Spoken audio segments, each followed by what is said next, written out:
Assalamualaikum warahmatullahi wabarakatuh. Salam sejahtera bagi kita semua. Yang saya hormati Bapak Ibu Asesor Sertifikasi Dosen serta seluruh pihak yang berkenan menyaksikan video pembelajaran ini. Perkenalkan, saya Khairani SSTMM, dosen tetap program studi manajemen keuangan pada Politeknik Unggulan Cipta Mandiri. Nomor induk dosen nasional atau NIDN saya adalah 0113049503 dan NUPTK 27457367423022. Video ini dibuat untuk memenuhi persyaratan sertifikasi dosen tahun 2026 pada komponen pernyataan diri dosen dalam unjuk kerja Tridharma Perguruan Tinggi, khususnya pada bidang pengajaran. Pada kesempatan ini, saya akan menampilkan praktik pembelajaran pada mata kuliah Manajemen Keuangan dengan kode mata kuliah PMK 1305 berbobot 3 SKS yang akan diajarkan pada mahasiswa semester 3 program studi manajemen keuangan. Mata kuliah manajemen keuangan bertujuan untuk membekali mahasiswa dengan pengetahuan, keterampilan, dan kemampuan dalam memahami serta menerapkan konsep-konsep manajemen keuangan sebagai dasar pengambilan keputusan keuangan yang efektif. Fokus pembelajaran meliputi pengelolaan keuangan perusahaan, analisis laporan keuangan, manajemen modal kerja, keputusan investasi, keputusan pendanaan, dan kebijakan dividen. Melalui pembelajaran yang berbasis analisis kasus dan pemecahan masalah, mahasiswa diharapkan mampu menganalisis berbagai permasalahan keuangan serta merumuskan keputusan yang tepat untuk mendukung pencapaian tujuan perusahaan, yaitu memaksimalkan nilai perusahaan. Adapun capaian pembelajaran lulusan atau CPL mata kuliah manajemen keuangan, yang pertama, mahasiswa diharapkan mampu menunjukkan sikap profesional, bertanggung jawab, dan beretika dalam proses analisis serta pengambilan keputusan keuangan. Yang kedua, mahasiswa diharapkan mampu menguasai konsep, prinsip, dan teori manajemen keuangan sebagai dasar dalam pengambilan keputusan keuangan dan organisasi. Yang ketiga, mahasiswa diharapkan mampu menganalisis kondisi dan kinerja keuangan perusahaan berdasarkan informasi keuangan untuk mendukung pengambilan keputusan yang efektif. Dan yang terakhir, mahasiswa diharapkan dapat merumuskan alternatif keputusan investasi, pendanaan, dan pengelolaan modal kerja secara rasional untuk mendukung pencapaian tujuan perusahaan. Capaian pembelajaran mata kuliah atau CPMK pada mata kuliah manajemen keuangan, mahasiswa mampu menjelaskan konsep, tujuan, fungsi, dan prinsip-prinsip manajemen keuangan sebagai dasar pengambilan keputusan keuangan perusahaan. Yang kedua, mahasiswa mampu menganalisis kondisi dan kinerja keuangan perusahaan melalui analisis laporan keuangan dan pengelolaan modal kerja untuk mendukung pengambilan keputusan yang efektif. Mahasiswa mampu mengevaluasi berbagai alternatif keputusan investasi dengan menggunakan metode analisis keuangan yang tepat untuk menentukan kelayakan suatu investasi. Yang keempat, mahasiswa mampu mengevaluasi alternatif keputusan pendanaan dan kebijakan dividen berdasarkan kondisi keuangan perusahaan dalam rangka meningkatkan nilai perusahaan. Dan yang kelima, mahasiswa diharapkan mampu merumuskan rekomendasi keputusan keuangan secara profesional, bertanggung jawab, dan beretika berdasarkan hasil analisis keuangan guna mendukung pencapaian tujuan perusahaan. Materi pembelajaran pada mata kuliah manajemen keuangan terdapat 12 materi. Yang pertama adalah konsep dasar manajemen keuangan. Yang kedua, laporan keuangan dan analisis kinerja keuangan. Materi yang ketiga, analisis rasio keuangan. Materi yang keempat, perencanaan keuangan. Materi yang kelima, manajemen modal kerja. Materi yang keenam, manajemen kas, piutang, dan persediaan. Materi yang ketujuh, sumber pendanaan perusahaan. Materi kedelapan, nilai waktu uang. Materi yang kesembilan, capital budgeting. Yang kesepuluh, biaya modal dan struktur modal. 11, risiko, pengembalian investasi, dan kebijakan dividen, serta materi yang ke-12 adalah analisis kasus dan pengambilan keputusan keuangan. Tiga komponen utama pembelajaran menggunakan yang pertama delivery dengan metode ceramah interaktif, demonstrasi Excel, studi kasus, dan juga menggunakan PowerPoint. Implementasi kegiatan dapat berupa penyampaian konsep, contoh, dan simulasi perhitungan keuangan secara sistematis. Lalu yang kedua adalah interaction. Metode yang digunakan adalah diskusi kelompok, case-based learning, problem-based learning, dan presentasi. Implementasi kegiatan yang bisa dilakukan adalah mahasiswa berdiskusi, menganalisis kasus, dan mempresentasikan solusi. Dan yang terakhir, dengan menggunakan komponen assessment, metode yang digunakan observasi, penugasan, presentasi, UAS, dan juga UTS. Penilaian dilakukan melalui kehadiran, tugas, sikap, UTS, dan UAS. Media pembelajaran pada mata kuliah manajemen keuangan adalah tentunya menggunakan PPT atau PowerPoint, kemudian didukung dengan Microsoft Excel untuk simulasi perhitungan, lalu menggunakan laporan keuangan perusahaan, dan memanfaatkan video pembelajaran, lalu juga menggunakan kuis dan Kahoot sebagai penunjang penilaian dari mahasiswa, kemudian ada lembar kerja mahasiswa atau studi kasus yang nantinya berupa simulasi atau perhitungan keuangan dan juga studi kasus serta analisis.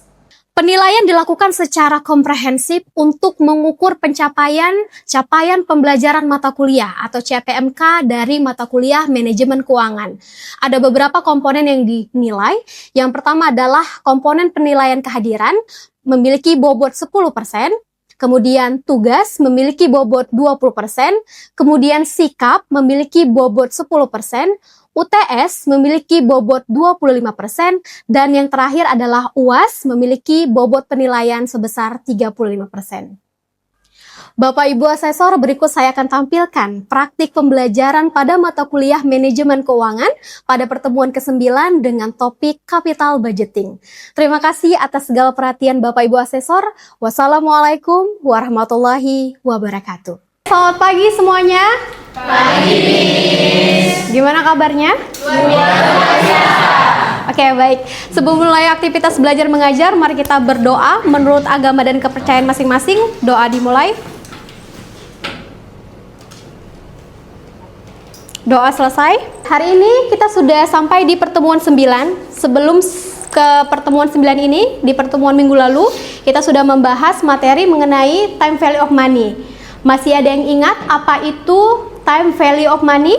Ada yang bisa menjelaskan? Baik, silakan Saskia. Jadi uang itu pasti memiliki nilai ya, tapi nilai di masa sekarang itu pasti akan berbeda dengan nilai di masa depan, di masa yang akan datang. Artinya adalah nilai saat ini itu lebih berharga daripada uang di masa depan. Karena apa? Karena uang yang hari ini bisa kita lakukan investasi untuk menghasilkan keuntungan. Oke, baik ya. Maka untuk mengawali hari ini, perjumpaan kita hari ini, maka kita akan membahas materi kelanjutannya yaitu mengenai capital budgeting, ya. Nanti di capital budgeting ini kita akan menghitung dengan menggunakan metode payback period, kemudian NPV dan juga IRR. Kita akan kenalan sama ketiga metode ini nantinya. Nah, pokok bahasan dari materi kita pada hari ini adalah kita akan menjelaskan konsep capital budgeting dan kebijakan investasi jangka panjang. Kemudian nanti kita akan juga mengidentifikasi jenis-jenis investasi dari suatu perusahaan. Kemudian memahami hubungan investasi dan peningkatan nilai perusahaan. Kemudian menyusun estimasi arus kas investasi dan menghitung serta menganalisis kelayakan investasi. Untuk referensi materi kita pada pertemuan kali ini, yang pertama, Miss akan menggunakan buku dari Jitman, ya. Oke, kemudian untuk referensi selanjutnya, Miss juga akan pakai bukunya Kashmir dengan judul Pengantar Manajemen Keuangan. Referensi selanjutnya yaitu menggunakan buku dari yang sudah Miss buat, ya. Miss ada mempublikasi buku dengan judul Manajemen Keuangan Mikro dan Makro. Di sana juga terdapat beberapa materi terkait dengan perhitungan investasi. Ya, jadi ini adalah ketiga referensi yang akan kita gunakan di materi pertemuan 9 ini. Nah, sub CPMK yang akan dicapai pada materi ini adalah yang pertama, harapannya nanti mahasiswa mampu menjelaskan konsep, tujuan, kemudian pentingnya kebijakan investasi jangka panjang, dan bagaimana perusahaan itu mampu mengidentifikasi berbagai keputusan investasi jangka panjang serta manfaatnya bagi perusahaan. Dan mahasiswa mampu menghitung, menganalisis, dan menentukan kelayakan investasi dengan metode capital budgeting sebagai dasar pengambilan keputusan investasi. Baik, memulai pertemuan kita di pagi hari ini, ada yang mau Miss tanyakan terkait dengan gambar di depan ini. Ada gambar, ada yang tahu itu handphone apa? Nokia. Dan handphone Android. Baik, pertanyaannya adalah, menurut kalian nih, 20 tahun yang lalu Nokia itu merajai pasar handphone ya. Mungkin kita tuh kenalnya dengan Nokia. Orang tua kita, Pak D, Bu D mungkin kenalnya adalah dengan Nokia. Kira-kira kenapa ya kok sekarang justru Nokia bisa tertinggal secara pangsa pasar, atau bahkan kita sudah tidak banyak menemukan Nokia ini di pasar handphone gitu ya, atau di masyarakat gitu ya. Ada yang bisa memberikan penjelasan? Saya Miss. Silakan. Mungkin Nokia tidak tren lagi di zaman sekarang, sudah tergantikan dengan Android atau iOS, mungkin karena mereka tidak mengikuti perkembangan teknologi yang semakin canggih, dan juga mereka tidak menganalisis tren pasar saat ini. Terima kasih untuk POV dari Dina tadi ya, terkait dengan Nokia tadi. Jawabannya dari Dina itu juga tepat, bahwa 20 tahun yang lalu Nokia adalah raja dunia terkait dengan handphone. Tapi Nokia itu terlambat melakukan investasi teknologi, melakukan investasi sistem operasi modern. Keputusan investasi jangka panjang itu amatlah sangat penting, gitu ya. Nah, investasi itu juga tidak hanya bicara tentang soal modal. Yang hari ini kalian lakukan adalah juga dikatakan sebagai investasi. Kalian berkuliah untuk mendapatkan ilmu dan juga ijazah, itu adalah bentuk investasi. Kalian melakukan pelatihan soft skill di luar, misalkan public speaking, misalkan desain grafis dan lain sebagainya, itu adalah bentuk investasi juga. Kalian misalkan melakukan pengembangan diri dengan organisasi di kampus ini, itu juga bentuknya investasi. Jadi utamanya adalah investasi itu adalah apa yang dilakukan dan dikorbankan hari ini untuk mendapatkan hasil yang lebih baik di masa depan. Itu adalah hakikat dari investasi jangka panjang. Oke? Baik. Selanjutnya, sebenarnya apa sih itu investasi jangka panjang? Investasi jangka panjang itu diawali dengan yang namanya capital budgeting. Dari bukunya Jitman bahwa capital budgeting itu adalah process of evaluating, proses mengevaluasi, kemudian selecting long term, menyeleksi ya secara jangka panjang keputusan-keputusan terbaik yang bisa menambah maximizing owner wealth ya, memaksimalkan kesejahteraan apa?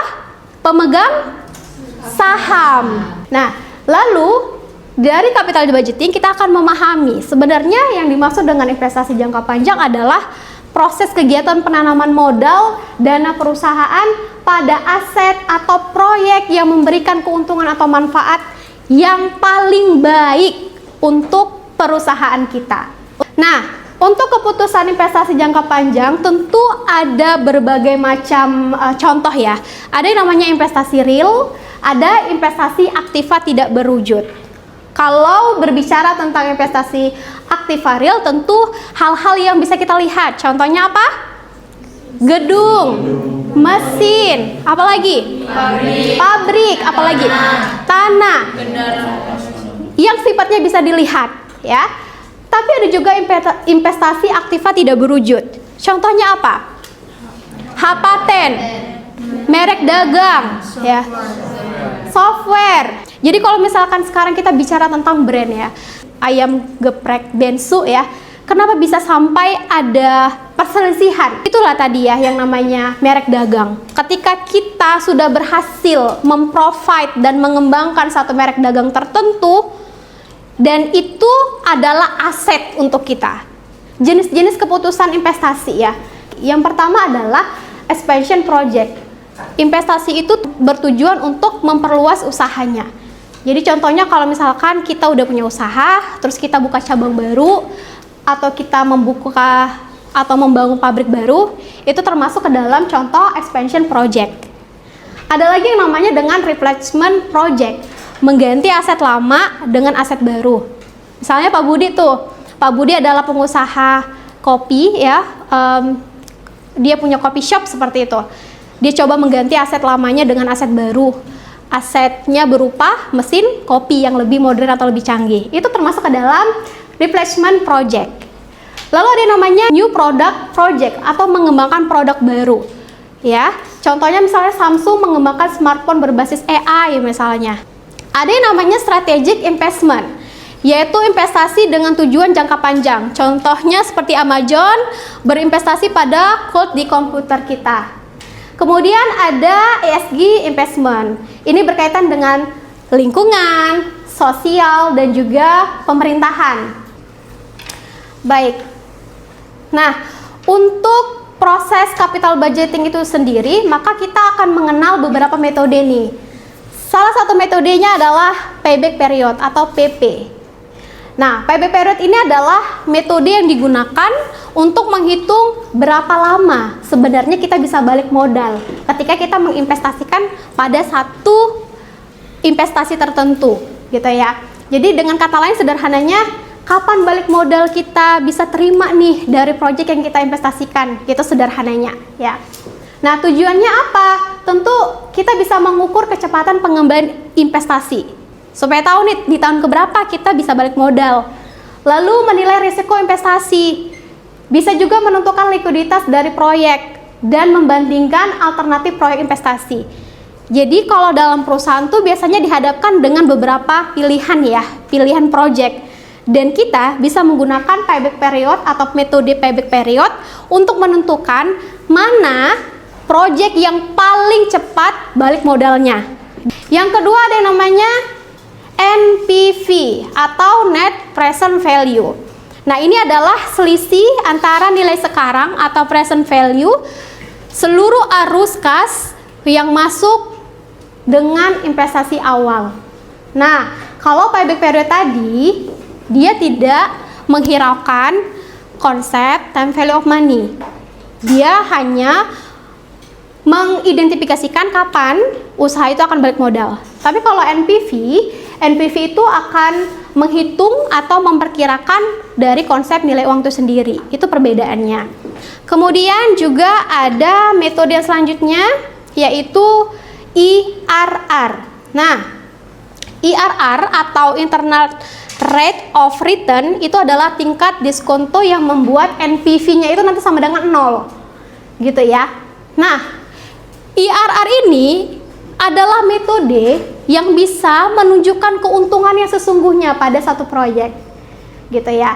Jadi kalau misalkan ada IRR, ada NPV, dan juga ada payback period, nantinya kita bisa meranking dari ketiga metode ini untuk menentukan proyek mana yang paling menguntungkan bagi perusahaan kita. Seperti itu. Sampai di sini ada yang mau ditanyakan? Saya mau bertanya, Miss. Silakan, Maudina. Mengapa perusahaan itu lebih sering menggunakan metode NPV dibandingkan payback period dalam mengevaluasi investasi? Oke, terima kasih untuk Dina pertanyaannya. Bagus sekali ya. Seperti yang sudah Miss sampaikan tadi ya di penjelasan Miss, bahwa untuk payback period itu hanya mengidentifikasi kapan akan balik modal tanpa memperhatikan arus kas yang masuk ke dalam investasi itu atau waktu investasi itu. Sedangkan kalau NPV itu dia memperhitungkan nilai uangnya. Ya, jadi juga selain waktunya kapan dia akan balik modal, dia juga akan memperhitungkan kapan dan arus kasnya itu yang masuk itu berapa sampai dengan periode project tersebut, sehingga itu juga lebih efektif dong untuk pengambilan keputusan perusahaan. Seperti itu. Ada lagi kah yang mau bertanya? Saya ingin bertanya, Miss. Iya, silakan Rian. Pertanyaan saya, apabila hasil analisis menunjukkan NPV positif, tetapi payback period cukup lama, metode mana yang sebaiknya kita lakukan untuk menjadi keputusan dasar? Baik, terima kasih untuk Rian pertanyaannya. Ini juga pertanyaan yang bagus ya, bisa membuka POV kita terkait dengan perhitungan atau metode investasi tadi. Nah, jadi kalau misalkan memang NPV-nya positif, kemudian tapi payback period-nya itu atau waktu balik modalnya itu lama gitu ya. Apa yang sebaiknya dipilih oleh perusahaan? Nah, kalau dalam kondisi seperti ini sebenarnya perusahaan itu tetap akan mengutamakan metode NPV. Karena sekali lagi, metode NPV itu jauh lebih detail ya datanya, sehingga itu bisa dijadikan sebagai pengambilan keputusan untuk perusahaan. Tapi di sini selain dengan metode perhitungan investasi dalam hal ini NPV dan payback period, sebenarnya perusahaan juga harus melihat kondisi likuiditas perusahaannya seperti apa, mempertimbangkan risiko yang mungkin terjadi, sehingga kelayakan suatu investasi sebelum perusahaan itu ambil keputusan yang terbaik, itu semua menjadi dasar-dasar pengambilan keputusan. Bisa terjawab pertanyaannya, Rian? Baik, terima kasih. Ada lagi kah yang mau ditanyakan? Kalau tidak ada yang bertanya, Miss yang akan gantian bertanya nih. Nah, pertanyaannya kira-kira nih menurut kalian, kenapa perusahaan dalam mengambil satu keputusan investasi tidak hanya memperhatikan nilai keuntungannya saja? Kira-kira kenapa? Saya, Miss. Ya, silakan Haikal. Izin menjawab, Miss. Perusahaan tidak hanya dapat melihat besaran suatu keuntungan dari suatu proyek, karena masih banyak faktor lain yang harus dipertimbangkan ketika kita ingin berinvestasi. Salah satunya adalah tingkat risiko proyeknya. Lalu ada waktu pengembalian investasi, nilai waktu uang, biaya modal yang dikeluarkan, dan apakah proyek tersebut akan memberikan nilai jangka panjang sama suatu perusahaan.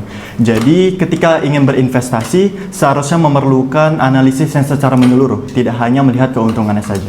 Terima kasih Haikal untuk jawabannya. Benar sekali yang dikatakan oleh Haikal, berarti Haikal nggak ngantuk nih.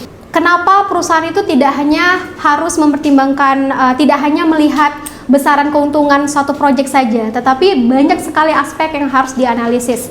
Salah satunya modal, risiko, dan lain sebagainya. Silahkan dipelajari lagi. PPT-nya akan Miss kirimkan ke WA Group ya. Jadi silakan dipelajari kembali, diulang kembali, dan mencari referensi lain supaya lebih kaya lagi pengetahuannya. Di minggu depan kita akan bertemu di materi yang masih sama, yaitu capital budgeting. Kita akan menganalisis studi kasus dan mengimplementasikan dari metode perhitungan menggunakan payback period, NPV, dan juga IRR dalam pengambilan suatu proyek yang paling terbaik untuk perusahaan. Terima kasih untuk perhatiannya. Miss ucapkan selamat pagi.